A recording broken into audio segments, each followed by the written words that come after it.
شرجیل کے رنگ آیت کی پیدائش کے بعد فلک کے سامنے آہستہ آہستہ نمودار ہونا شروع ہو گئے تھے۔ وہ بہت سی غیر معمولی سرگرمیوں میں ملوث رہتا تھا۔ پہلے وہ چند ایک دن تک گھر نہیں آتا تھا، مگر پھر یہ دورانیہ آہستہ آہستہ تبدیل ہوتا چلا گیا۔ وہ ہفتوں گھر تو کہ اپنی بچی تک کی شکل نہیں دیکھنے آتا تھا۔ فلک الگ اندر ہی اندر کلستی رہتی تھی، اکثر بہت زیادہ شور شرابہ بھی کیا کرتی تھی، جس کے جواب میں شرجیل غلاظت پک جگ کے واپس چلا جاتا اور پھر کئی مہینوں اپنی شکل نہ دکھاتا۔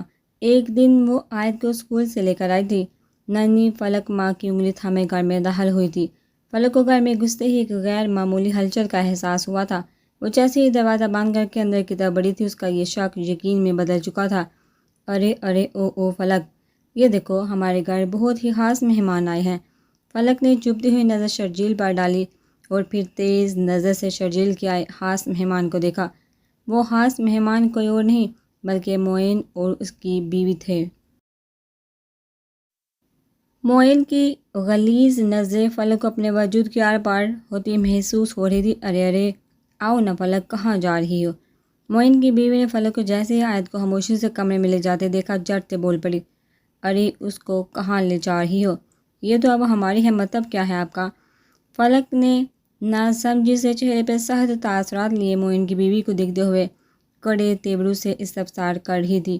مطلب تو بہت سیدھا اور آسان ہے، سیدھے اور واضح الفاظوں میں بتائیں مجھے، میں یہ انوکھی زبان نہیں سمجھتی۔ فلک تارتے ہوئے بولی، مطلب یہ کہ اب ہم تمہارے رشتہ دار بننے جا رہے ہیں۔ میرے دیور سے شرجیل نے تمہاری معصوم بچی کا رشتہ پکا کر دیا ہے۔ معین کی بیوی کے چہرے سے فاتحانہ حماست بڑی چمک ابھری تھی۔ آپ شاید ہوش میں نہیں ہیں، میری آیت کوئی کھلونا نہیں ہے۔ ابھی وہ بہت چھوٹی اور صرف 4 سے 5 سال کی ہے۔ جب بڑی ہوگی تب اس بارے میں سوچیں گے۔ فلک نے گویا بات کو ٹالتے ہوئے معاملے کو رفع دفع کرنا چاہا، فی الحال کے لیے۔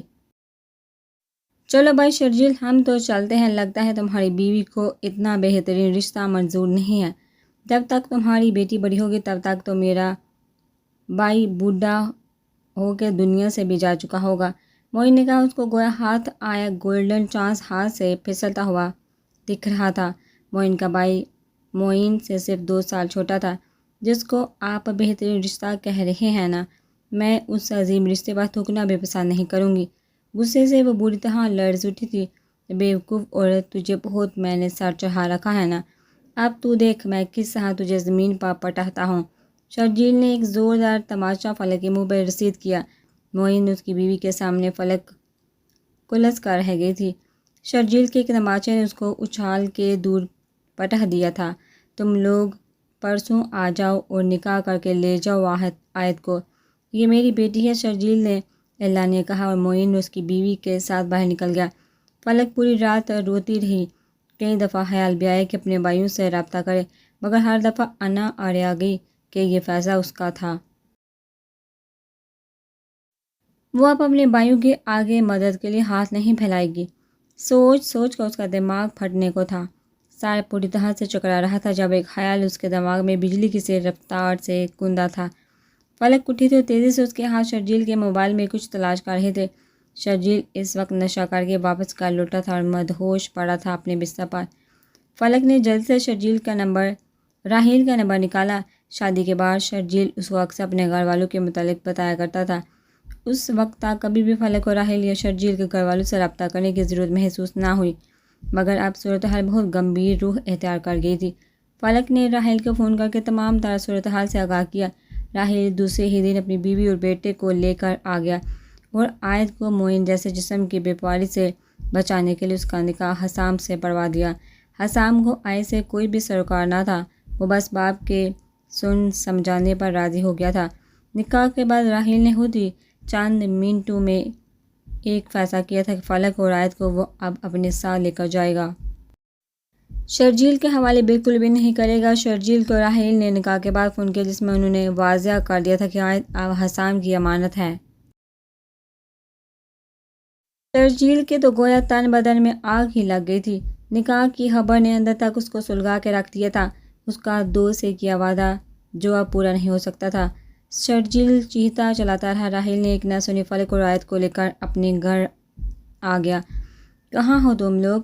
طاہر صاحب نے زید کے فون اٹھاتے ہی استفسار کیا۔ جی ابو، ہم بس ابھی جہاں بھی ہو جلدی گھر پہنچو، آدم و خورم حیرت کے ساتھ گھر آ چکے ہیں۔ طاہر صاحب نے بیٹے کی بات درمیان میں ہی کاٹی تھی اور اپنے موبائل اور اپنے فون کرنے کا مدعا بیان کر کے جٹ ہی فون بند کر دیا تھا۔ زید مزید کچھ پوچھتا اس سے پہلے ہی رابطہ منقطع کر دیا گیا تھا۔ کیا ہوا، سب خیریت تو ہے نا بھائی؟ راہم کے چہرے پر ہوائیاں اڑی ہوئی تھی، نہ جانے باپ نے کیا خبر سنائی ہوگی۔ وہ بے قراری سے پوچھ رہا تھا۔ کچھ نہیں آدم بھائی اور بابی خیریت سے گھر آ گئے ہیں۔ زید کے چہرے پر خوشی کے واضح آثار نمودار ہوئے تھے۔ وہ دونوں بھائی سر دہانے کے باہر آ کر کھڑے ہو گئے تھے۔ دونوں میں سے ایک کی ہمت بھی نہ ہو پائی تھی اندر آدم اور حور کو تلاش کرنے کی۔ میر نہیں اپنے آپ کو مضبوط کر کے دل پتھر کر کے یہ کام سارے انجام دے رہا تھا۔ اس نے اپنی پوری کوشش کی تھی دونوں کو تلاش کرنے کی، مگر سوائے ٹوٹی پھوٹی گاڑی کے وہ ابھی تک آدم و حور کو نہیں ڈھونڈ سکا تھا۔ نہ جانے زمین نگل گئی یا آسمان ہڑپ کر گیا۔ بابی، ابراہیم نے اجنبی سے پوچھا۔ کیا کہا تم نے بھائی؟ پھر سے کہنا۔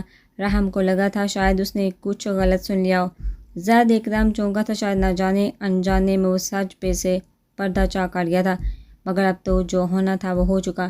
یہی کہ بھائی اور بابی گھر آگے ہیں۔ زید کا لہجہ اب قدرے مطمئن ہوا، کیونکہ یہ وہ کڑوا سچ تھا جو ایک نہ ایک دن تو راہم کے سامنے آنا ہی تھا، اور راہم کے لیے یہی بہتر تھا کہ وہ جتنی جلدی ہو سکے حقیقت جان لے اور تسلیم کر لے۔ یہ کیا ہو گیا زید بھائی؟ یہ کیسے ممکن ہوا ہے؟ راہم کے چہرے پر خوشی پھوٹ رہی تھی جو چھپائی نہیں چھپ رہی تھی۔ زید نے جانتی ہوئی نظر سے راہم کو دیکھا۔ اس کو راہم کی دماغی حالت پر شبہ سا گزرا۔ وہ کتنے مزے سے اتنی بڑی خبر سن کر مسکرا رہا تھا۔ ماتھے پہ ایک شگن تک نہ ابھری۔ کوئی بات نہیں میرے بھائی، تو دل پہ نہ لے۔ خورم کو اب اپنی بابی تسلیم کر لی دل و جان سے، یہ سوچ کر کہ وہ اب تیرے بڑے بھائی کی عزت ہے۔ زید نے اس کے گلے لگ کر دلاسا دیتے ہوئے کہا۔ ارے بھائی، آپ نہیں جانتے میں کتنا خوش ہوں۔ میں تو خود اتنا پریشان تھا کہ کس طرح گھر والوں کو فضا کے لیے قائل کروں گا۔ راہم خوشی سے باولا ہوئے جا رہا تھا۔ اس نے تو بڑے مزے سے اماں اور ابا کو بھی گرنے کی پلاننگ کر لی تھی، ایموشنلی بلیک میلنگ کے ذریعے۔ مجھے لگ رہا ہے میرے بھائی تمہارے دماغ کو گہرا صدمہ پہنچا ہے یہ خبر سن کر۔ زید کو ابھی بھی یہ لگ رہا تھا۔ وہ افسردگی سے بولا۔ چھوٹے نازک پلے بھائی کی حالت اس کو بے چین کیے دے رہی تھی۔ نہیں بھائی، صدمہ تو گھر والوں کو پہنچنا تھا جب میں فضا کے بارے میں سب کو بتاتا کہ میں اپنے لیے بہت پیاری سی لڑکی ڈھونڈ چکا ہوں۔ اب شاک میں جانے کی باری زید کی تھی۔ تو گویا تم نے؟ زید کڑوے تیوروں سے راہم کو گھورتے ہوئے معلوم کر رہا تھا۔ جی میرے پیارے بھائی، آپ نے بالکل بجا فرمایا، ایک دم صحیح تکا آپ نے لگایا ہے۔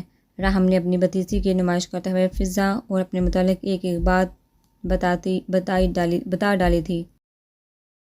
زید نے پیار لٹاتی نظر سے راہم کو دیکھتے ہوئے اس کے شانے پر دمکا جڑا تھا۔